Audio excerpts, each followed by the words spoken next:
ఎక్కడి నుంచి మరి ఇదంతా ఏం జరిగినట్టు మీ అనుమానం? డైరెక్ట్ ఏం లేదు, మోడీ అమిత్ షాను ఎలక్షన్ కమిషన్ కూర్చొని రాసుకున్నారు పేపర్ మీద. సరే నెంబర్లో ఇంకోటి కూడా చెప్తున్నా, నంబర్ ఒకటే కాదు, వాళ్ళు ప్రిపరేషన్. నేను ఒకటి చెప్పాను, నెంబర్ తప్పు ఉంది, అదేదో లెక్క తప్పు ఉంది అని అనుకుందాం. ఇప్పుడు జనాలు అయితే పోయి ఓటేస్తేనే కదా ఈవీఎం మీద. జనాలు వేసిన ఫలితాలు కావు ఇవి, మరి ఎవరు వేసిరు పోయి మిషన్లతోని మోడీ అమిత్ షాను బ్రిజేష్ కుమార్ కూర్చొని వేసుకున్నటువంటి లెక్క ఇది.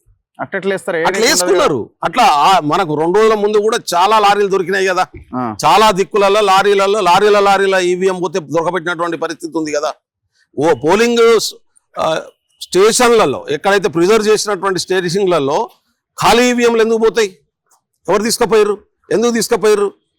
తీసుకపోతే కెమెరాలు అమిత్ షా పాట్నాలో కూర్చొని ముందు రోజు కౌంటింగ్ ముందు రోజు 13వ తారీఖు నాడు మధ్యాహ్నం 2 గంటల నుంచి నైట్ 2 గంటల వరకు మొత్తం పాట్నా టౌన్ లో ఉన్నటువంటి అన్ని పోలింగ్ కేంద్రాల్లో ఉన్నటువంటి కెమెరాలు ఎందుకు బంద్ చేయించిండు? దేనికోసం బంద్ చేయబడ్డాయి కెమెరాలు? ఎగ్జిట్ పోల్స్ మీకు వ్యతిరేకంగానే వచ్చినాయి అంటే రిజల్ట్ చూస్తేనేమో నక్కకు నాగలోకానికి ఉన్నంత తేడా, ఇంత పెద్ద తేడా ఉన్నది. వాళ్ళు ఎక్కడో ఉన్నారు, మీరు ఎక్కడో ఉన్నారు. నేను చాలా మ్యానిపులేషన్ ఏమన్నా జరిగితే ఇంత భారీ వ్యత్యాసం ఉంటుందా? వాళ్ళు ఎలక్షన్ సిస్టమ్ నే ఎత్తేసిండ్రు.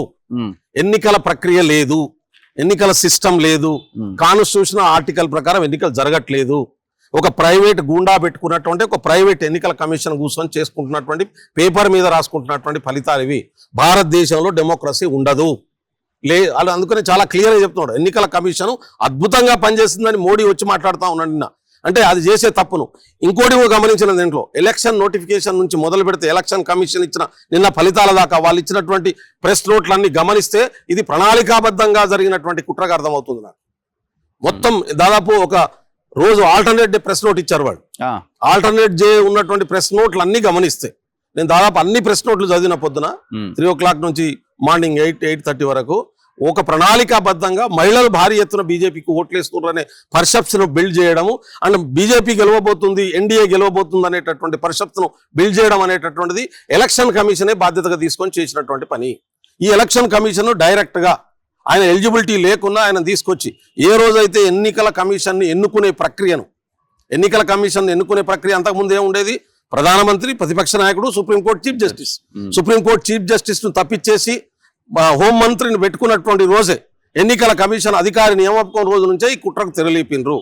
ఎన్నికల కమిషన్ ను ఎన్నుకునేటటువంటి గైడ్ లైన్స్ మార్చడం నుంచే ఈ కుట్రను అమలు చేయడం కోసం ప్రణాళికాబద్ధంగా. మీరు ఎప్పటికి గెలవలేరు కదా, మనం మేమే కాదు, ఎవరు గెలవరిగా, ఎవరు గెలవరు. ఇక్కడ ఏం ఉండదు, మోడీ అమిత్ షా ఎవరని కూడా గెలుస్తారు. హర్యానాలో జరిగింది కూడా అదేనా? అదే జరిగింది. ఇంకా ఓపెన్ గా చెప్పాం, మహారాష్ట్రలో జరిగింది అదే, హర్యానాలో జరిగింది అదే, ఇవాళ ఆ తర్వాత వాళ్ళు ఓపెన్ గా జరుగుతున్నది అదే. ఎన్నికల కేరళలో అదే జరుగుతుంది, పశ్చిమ బెంగాల్ ఆల్రెడీ జరుపుతామని చెప్పేసిండు, తమిళనాడులో జరుపుతామని చెప్పేసిండు. మోడీ గారు నిన్న స్వయాన చెప్పింది ఏంటంటే పశ్చిమ బెంగాల్, తమిళనాడు ఈ 2 కూడా ఎన్నికల కమిషన్ ద్వారా మేము డబ్బాలు పెట్టుకొని మేము డిక్లేర్ చేసుకుంటాం హైదరాబాద్, ఢిల్లీలో మీరు ప్రచారం చేయకండి. అది ఏం నిర్ణయం తీసుకుంటాం అనేది మేమే కాదు, అన్ని రాజకీయ పార్టీలు ఒక నిర్ణయం తీసుకోవాల్సిన పరిస్థితి వచ్చింది. ఈ ఎన్నికల ప్రక్రియ అనేది నామకే వాస్తే పెట్టేసి డైరెక్ట్ గా అమిత్ షా వాళ్ళు కూర్చొని రాసుకుంటున్నటువంటి ప్రక్రియ మారి దీనికి ఒక తిరుగుబాటు తప్ప వేరే మార్గం లేదు. ఎలక్షన్ కమిషన్ ని ప్రైవేట్ గుండాలతో పోల్చినారు. ప్రైవేట్ ఆర్మీనే అది, ప్రైవేట్ చేతుల్లో ఉందని అంటున్నారు. ఎలక్షన్ లో పోటీ చేయడం ఆపేయండి. అదే పరిస్థితి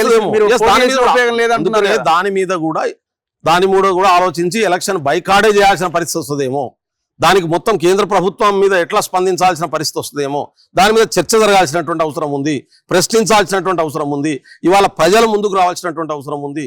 ఇది కంప్లీట్ గా భారత రాజ్యాంగాన్ని రేప్ చేయడం తప్ప ఇంకోటి కాదు. వెంటనే బీహార్ ఎన్నికల్ని రద్దు చేయాల్సినటువంటి అవసరం ఉంది. నిజంగా ప్రజాస్వామ్యం మీద నమ్మకం ఉంటే మీరు చూడండి, బీహార్ ఎన్నికలు రద్దు చేయాలనే పేరుతో భారతదేశ వ్యాప్తంగా పెద్ద ఎత్తున ఉద్యమం మొదలైతుంది. దీన్ని ఎవరు ఆపలేడు. ఇంతవరకు రాహుల్ గాంధీ స్టేట్మెంట్ అయితే ఈ తరహా స్టేట్మెంట్ అయితే లేదు. మీ పార్టీ అధికార ప్రతినిధులు ఎక్కడ? నేను నా వ్యక్తిగతంగా స్టడీ చేసి మరీ మాట్లాడుతున్నా. ఇది బెల్లైనాయక్ స్టేట్మెంటే, కాంగ్రెస్ పార్టీ అఫీషియల్ స్టేట్మెంట్. దేశంలో ఒక రాష్ట్రంలో ఒక నాయకుడు బీహార్ ఎన్నికలు రద్దు చేయాల్సిందే. నిజంగానే ఎలక్షన్ కమిషన్ ఇచ్చినటువంటి డేటా ఏదైతున్నదో ఈ బేసిస్ మీద పోతే భారతదేశ రాజ్యాంగాన్ని, ప్రజాస్వామ్యాన్ని రేప్ చేయడం తప్ప ఇంకోటి కాదు. కాబట్టి బీహార్ ఎన్నికలు రద్దు చేయాల్సిందే. నిజంగా బీజేపీ, ఆర్ఎస్ఎస్ వాళ్ళు ఆలోచించుకోవాలి. ప్రజాస్వామ్యం మీద మీకు నమ్మకం ఉందా లేదా? ఒక వ్యక్తి చేతిలో మొత్తం దేశాన్ని అప్పగించినటువంటి పరిస్థితి ఎందుకు వచ్చింది? ఇవాళ ఇంత దారుణాలు జరిగితే దేశభక్తులు అనుకునేటటువంటి మూర్ఖులు మాట్లాడరా? మీ బాధ్యత లేదా? కాదు, మీ పార్టీ నిద్రపోతున్నదా మరి? ఇంత జరిగితే మరి మా పార్టీ మా రాహుల్ గాంధీ మా రాహుల్ గాంధీ గారు డే 1 నుంచి మాట్లాడుతున్నారు ఓట్ల చోరీ మీద. దీని కూడా మాట్లాడతాడు, ఇవాళ మాట్లాడతాడు. ఎందుకు ఉపయోగపడుతుంది? తొందరపడుతున్నారు మీరు. రాహుల్ గాంధీ గారు మాట్లాడతారు, మా కేంద్ర మల్లికార్జున ఖర్గే గారు మాట్లాడతారు, మా కేంద్ర పార్టీ మాట్లాడుతుంది. ఎవరెవరు మాట్లాడుతుందో తేలుతుంది. ఎవరు ఇవాళ ప్రజాస్వామ్యంతో ఉంటారు, ఎవరు సమానత్వంతో ఉంటారు, ఎవరు ఉండరు అనేటటువంటిది కూడా సాయంత్రం దాకా తేలుతుంది కదా. తొందర ఎందుకు? ఇప్పుడు నేను స్టడీ చేసిన, పార్టీ కూడా స్టడీ చేస్తుంది, చాలా మంది పెద్దలు స్టడీ చేస్తున్నారు, దాని మీద రియాక్ట్ అవుతారు. మా ముఖ్యమంత్రి గారు మాట్లాడతారు, మా పిసిసి మాట్లాడతారు. దేశవ్యాప్తంగా మాట్లాడాల్సిన పరిస్థితి వస్తుంది.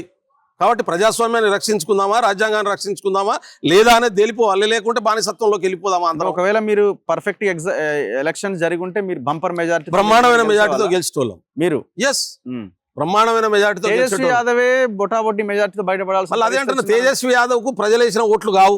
ఈ వచ్చిన సీట్లు కూడా కాంగ్రెస్ పార్టీకి ప్రజలు వేసినవి కావు. బీజేపీ మాకు ఎంత వేయాలనుకున్నదో అంత వేసింది. అమిత్ షా ఎంతే. బీజేపీ కూడా అన్నాను నేను. అమిత్ షా అండ్ మోడీ అండ్ బ్రిజేష్ కుమార్ ముగ్గురు కలిసి మాట్లాడుకొని పేపర్ మీద రాసుకొని ఎవరికి ఎంత వేయాలనేది డిసైడ్ చేసుకొని అది వేసి ఇచ్చారు. అదే జరిగింది, ఇంకేం లేదు దీంట్లో. ఇదంతా తంతు అయ్యవాజ్ చేయడం కోసం చేసినటువంటి ప్రక్రియ, దీంట్లో ఏం లేదు. మరి ఎప్పటికీ దేశం వాళ్ళ చేతిలోనే ఉంటది. అది ప్రజలు నిర్ణయించాలి. ఇప్పుడు నేపాల్లో వచ్చినట్టు, శ్రీలంకలో వచ్చినట్టు చాలా పెద్ద పెద్ద దేశాల్లో ప్రజలంతా తిరుగుబాటు చేస్తే సచ్చినట్టు మళ్ళీ ప్రజల అభిప్రాయాన్ని గౌరవించి రీఎస్టాబ్లిష్ చేయాల్సినటువంటి పరిస్థితి వచ్చింది. భారతదేశంలో కూడా ఆ పరిస్థితులు ఉత్పన్నం చేసే పరిస్థితికి ఇవాళ ప్రధానమంత్రి గారే ప్రజల్ని నెడుతున్నారు, ప్రజాస్వామ్యాన్ని నెడుతున్నారు, రాజ్యాంగాన్ని నెడుతున్నారు. చూద్దాం మరి.